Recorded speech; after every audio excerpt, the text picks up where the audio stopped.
Le constat est clair, la moisson est grande, mais il y a peu d'ouvriers. Le problème n'est pas la grandeur de la moisson, mais plutôt le manque d'ouvriers. La solution au problème est la prière. Les disciples sont invités à prier le maître de la moisson pour qu'il envoie des ouvriers.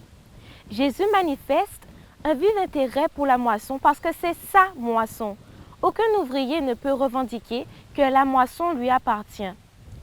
Par ailleurs, ce serait une erreur de s'arrêter à l'image de la moisson, sans réellement comprendre ce qu'elle représente. En effet, elle représente ce petit garçon avec ses 5 pains et ses 2 poissons, venu écouter Jésus. Elle représente ces mamans avec leurs enfants, venus auprès de Jésus pour que leurs enfants reçoivent une bénédiction spéciale du Sauveur. Elle représente ce père non juif, venu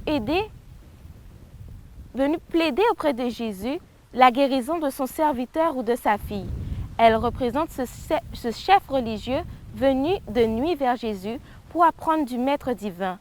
Elle représente pour nous aujourd'hui cet enfant de 5 ans qui, du premier étage de son appartement en feu, saute dans les bras de son père pour échapper aux flammes.